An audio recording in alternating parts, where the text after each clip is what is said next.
Welcome to our tutorial on using Apache Ignite for in-memory computing.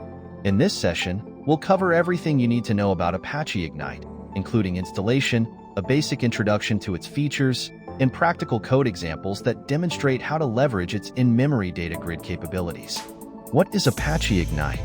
Apache Ignite is an open-source computing platform that provides a distributed in-memory data grid. It brings together advanced in-memory computing capabilities, allowing applications to run significantly faster while handling large data sets seamlessly.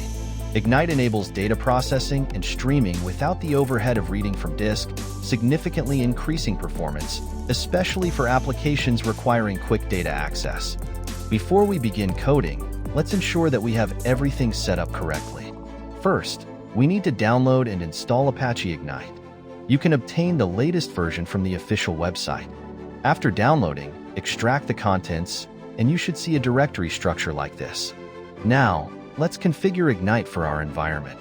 Navigate to the config directory inside your extracted Ignite folder. You'll find several configuration files. For this tutorial, we will only need the ignite.xml file. This file contains all the necessary settings to kickstart our Ignite instance. Let's modify the ignite.xml file to customize our Ignite instance. Please open it in your preferred text editor. We'll make small adjustments to set up our basic configurations. Once your configuration changes are made, let's move on to starting the Ignite instance. You can start Ignite by navigating to the bin directory and executing the ignite.sh script on Linux or ignite.bat on Windows. This command starts the Ignite node with the specified configuration. With our Ignite instance running, it's time to set up a sample Java project that will utilize the Ignite APIs. Create a new Maven project and update your pom.xml with the following dependencies that are necessary for integrating Apache Ignite. Now that we have our project set up, let's write our first piece of code to start the Ignite node and create a simple in-memory data structure. This example will demonstrate how to create a cache, the basic building block of Ignite's in-memory data grid. Let's take a closer look at what we just wrote. Here, we're starting an Ignite instance with our specified configuration, then creating or getting an existing cache named myCache. We insert key value pairs into the cache using put method. After this, let's retrieve and print values from the cache. In this section, let's explore some additional features of Apache Ignite, such as querying and transaction support. Ignite supports SQL queries on caches, allowing us to interact with the data using SQL syntax. Let's enhance our example slightly to include querying. In the code above, we create an SQL query that selects all keys and their corresponding values from myCache. The results are displayed in a simple loop, showing our data retrieval capability within Ignite. For businesses with complex data workflows, transaction support in Apache Ignite is crucial. Let's demonstrate how to utilize transactions to ensure data consistency during operations. First, we need to enable transactions in our cache configuration. In this example, we depicted a transaction that puts a new key value pair into our cache. If anything goes wrong within the transaction block, the changes made will not be committed, preserving our cache's consistency. Now let's take a detour and introduce you to Apache Ignite's machine learning capabilities. Ignite supports machine learning algorithms directly within its distributed cache framework. For example, we can train a model using data stored in Ignite caches. Here, we create a basic predictive model function that predicts through its provided data.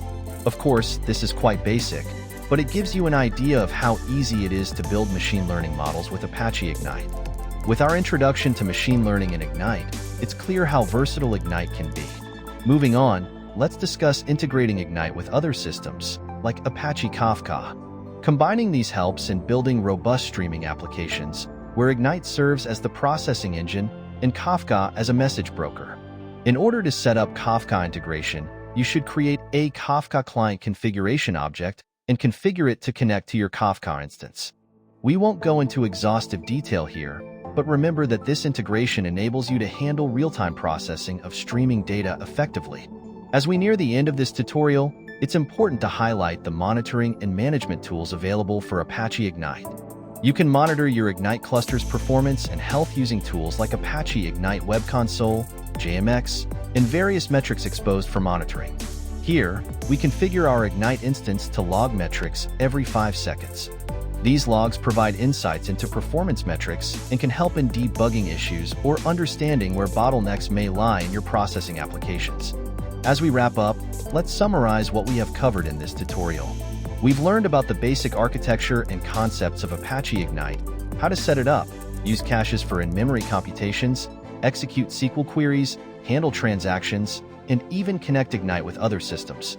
Let's also take a moment to reflect on some common use cases for Apache Ignite, such as caching frequently accessed data, performing complex computations with large datasets in real time, and integrating with existing data processing pipelines. Finally, we'd love to hear your feedback. Please leave comments below with your thoughts, and feel free to ask any questions you may have. Be sure to like this video and subscribe to our channel for more tutorials on topics like these.